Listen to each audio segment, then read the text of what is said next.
Hi, I'm Nick Holland, and welcome to another episode of the House of Bronte. And today we're paying a Mother's Day tribute to Maria Branwell, who became Maria Brontë.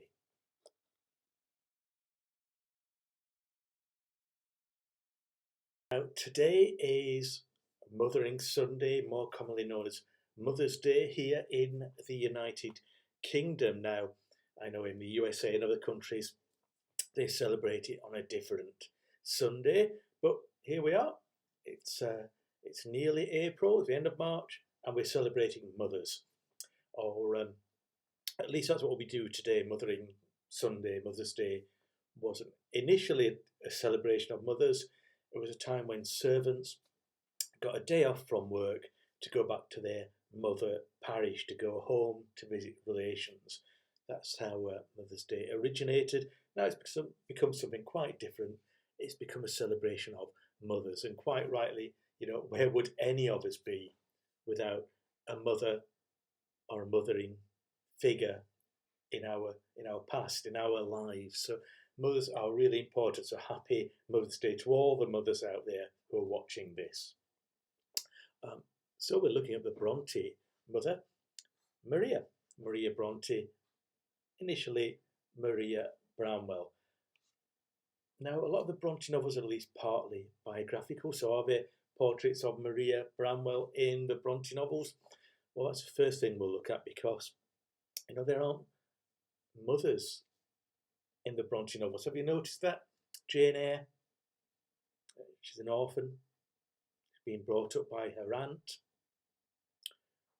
Helen Graham, Tenant of Welfare Hall by Anne Brontë, is an orphan, being brought up by her aunt.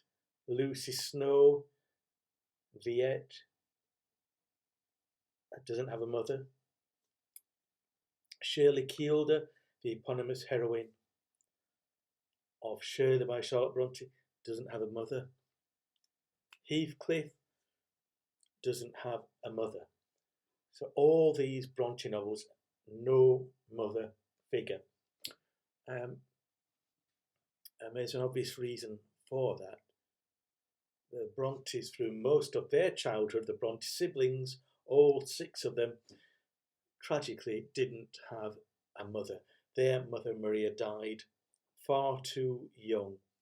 A real tragedy for Maria, for Patrick, for their 6 children. She died in 1821 when Anne, her youngest child, Anne Brontë, was just a 1-year-old.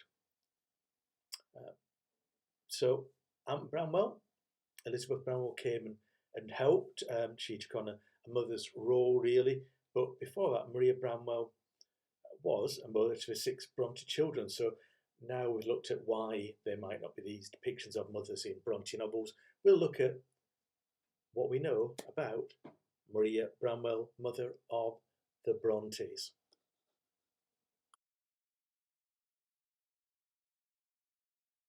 So what do we know about Maria Branwell, Maria Brontë, as we know her more today? She was from a wealthy family compared to Patrick Bronte, compared to the Bronte siblings later in life, before they got some money from their writing. So she was from a family called the Branwells, and a lot of people know Branwell Bronte. We've mentioned him before on the House of Bronte. He was the brother, the only male child in the 6 siblings, and he had, sum it up, say he had a troubled adult life. Tragically for him and all the family, he really struggled with mental health problems, with addiction problems. So Branwell Bronte has become a famous figure, but he was called Branwell Bronte because of his mother's family. In fact, Branwell was his middle name. It was common in those days for boys to be given their mother's maiden name as a middle name, so he'd be carrying that name on in effect. So his full name was Patrick Branwell Bronte, named after his dad, took his mother's maiden name as his middle name, and that was common in that time. So we've got Maria Branwell from the Branwell family. They were from Penzance in sunny Cornwall.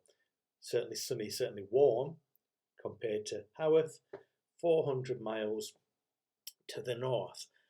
there was a big distance between Haworth and Penzance.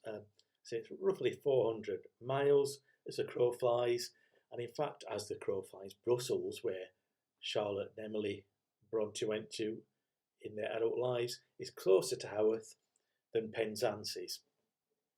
But Maria Branwell started her life in Penzance in April 1883. So she's 6 years younger than the man she would later marry, Patrick Bronte. Was a large family. The Branwells were a large family. They were a large family because they could afford to be. Their father was doing well in life. Thomas Branwell, he was a wealthy merchant, certainly wealthy by comparative terms to Patrick Bronte and his family. You may remember he come from a poor farming background in County Down. Thomas Branwell owned property in Penzance. He owned more than one house. The house which he'd become famous for is on Chapel Street in Penzance. It's got a plaque on there, and the plaque is a memorial to Maria Branwell and to Elizabeth Branwell, Aunt Branwell as well, which I think is a nice touch. They're both central to the Bronte story. So Maria was born in a family which didn't have to worry about money. She had an education. We don't know much about it, but she was from a sort of family which would educate their children. They were a religious family. At this time, Methodism was a growing force in Cornwall. And at this time, well, Methodism was still part of the Church of England. It hadn't split at that point from the Church of England. But the influence sort of John and Charles Wesley and Methodism was really strong in the southwest. And we know the Branwells were fans of Methodism. Thomas Branwell was one of the people who helped to support the building of a Methodist chapel on Chapel Street in Penzance. So it wasn't finished until after Thomas's death. So we've got Thomas Branwell. He married a woman called Anne Carn. She was from another wealthy family in Penzance, the Carns. They owned a bank, the Carn Bank. So we've got two people from two wealthy families uniting together. So the future for the Branwells, look bright. We can tell how successful a family were. They got involved in local politics as well. Benjamin Branwell, who was Maria and Elizabeth's older brother, he became mayor of Penzance, so he's certainly an influential person in that community, and he'd gone to school with someone else who's become famous, Humphrey Davy, the inventor, the chemist, the inventor of a Davy safety lamp. That's what we think of here in South Yorkshire, at least. He saved lots of mining lives, but he's a great scientist all round. There's a statue of Davy right in the centre of Penzance. So Penzance in Cornwall was a Branwell homeland, and really for that reason, it is the Bronte homeland. If you want to study the Bronte family, if you want to follow in their footsteps, of course you come to Haworth. You go to Thornton, the Bronte birthplace near Bradford. Very of a diversion here, digression. Very exciting news. The Bronte birthplace is opening to the public again soon. Later this year, I'll give you more details as we get that.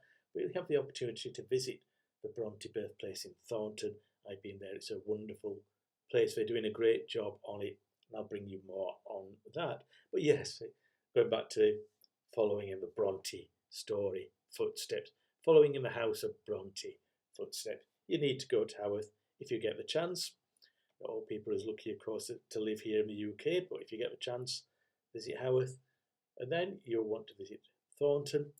You might well want to visit County Down to see where Patrick Bronte came from, where that side of the Bronte family came from. But yeah, visit Penzance, visit Cornwall. One, because it's a beautiful town.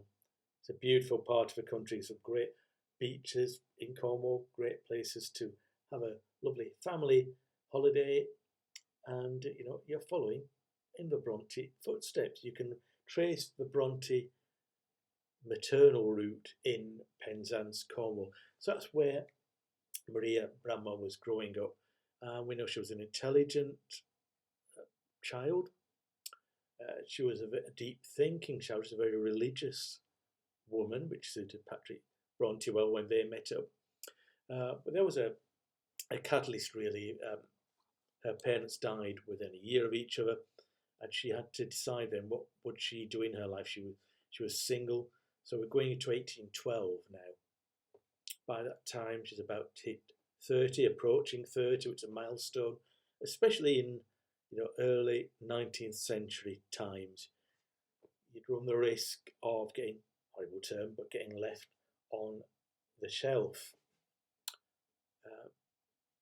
So she had to decide what she would do.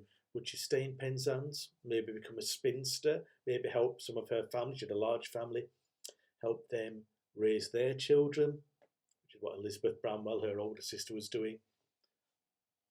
Or would she strike out? Would she use the skills she had and try to make her own way in life? And that's what she decided to do. She had an uncle, an aunt, John and Jane Fennell, who'd moved to Yorkshire. They'd started school near Leeds, and they were looking for somebody to help them. Their daughter, another Jane Fennell, was already helping them. They needed more help. So maybe they knew Maria Branwell's skills, and they thought, she's what we're looking for. But somehow they got in touch with her, or she got in touch with them, and they got her a job. She moved over 400 miles from Cornwall to Yorkshire. That was a big journey. She left a very different part of the country behind. She left a wealthy background behind. She left a warm environment behind to come to Yorkshire, which, believe me, I've got a jumper on now. I'll be wearing jumpers 11 months of the year here. It can be a cold, damp, wuthering climate. And we get an occasional nice day, but it's a wuthering county. So she came somewhere very strange to her because she wanted to make her own way in life. She had confidence in her own abilities. And when she got to Yorkshire, she met somebody else who had come from a different part of the country, from Ireland, what we call Northern Ireland, Patrick Brontë, of course. And within a few months, they'd fallen in love and married, and the real House of Bronte story had begun. 6 children followed. Now, as we've already touched on, it's Mother's Day. We have to celebrate mothers, but we have to admit, Maria Brontë didn't get the chance, unfortunately, to be a mother for as long as she would have liked. I'm sure she was a wonderful mother, because Patrick wrote about he loved her so dearly. He invested all his money trying to find a cure when Maria Brontë, as she was then, fell ill. It was to no avail. After a long illness, she passed away, and he was left lamenting, the love of his life had gone. It was a terrible trauma for him, and of course for the 6 children who were left behind, especially the older children. Maria, named after an Elizabeth, they were a bit older. Charlotte next, the ones who would remember her, but Charlotte didn't remember Maria as she grew up. She was 4 at the time of her mother's passing, and she 4 or 5, sorry, at the time of mother's passing, and she wrote later on in her life, at a time when all her siblings had passed away. Patrick got some of his wife's old letters out and showed them to Charlotte, his last surviving child of him and Maria. I gave the letters to Charlotte, and she was blown away. She wrote, how much she loved the letters and what a fine mind it revealed to her, what a fine writer. And she just said, I wish, Charlotte Brontë said, I wish I could have lived. I wish she could have lived, and that I had known her. So she'd really forgotten the memories of her mother. Anne would have had no memories. Emily would have forgotten. But I'm sure their father and their Aunt Branwell, who was Maria's older sister Elizabeth, I'm sure they kept the stories of Maria alive. They kept that flame alive. So certainly Maria Brontë did a sterling job of raising the children, because they were very loved in childhood. They were very secure. And that's one of the things which gave them the confidence in childhood, start writing, start playing together, creating together. And that in adulthood, I think, led directly to the Brontë novels we love today. So huge thank you, huge congratulations to Maria Brontë, taken far too soon, but her impact is something we can all be thankful for today, because her impact, her imprint, her love is on every page of the Brontë novels. mothers may be missing from the Bronte novels, but the impact of their mother is in every page, because without that mother, without Anne Branwell, who became a second mother, let's not forget that, she was a mother figure too. Without those two women, there'd be no Bronte novels. I'll look at that in another episode, but quite factually, that is correct, especially Elizabeth Branwell. Without her money, as well as her sport, there'd be no Bronte novels. So congratulations and thank you to Maria Brontë. Thank you to Elizabeth Branwell. And thank you to all mothers around the world, like my wonderful wife, who's an amazing mother, my own mother, Jean, who's still around, thankfully, an amazing mother. I've been so lucky. And I hope you've got a wonderful person in your life, or that you remember with fondness, like I'm sure the Brontes did. So thank you for joining me here on the House of Bronte, with lots more Bronte stories to share with you. There are always triumphs, tragedies not too far away, triumph and tragedy mixing together. That is the story of the House of Bronte. So if you want to know more, like, subscribe, share, tell people about it, and join me for more Bronte stories, videos here on the House of Bronte.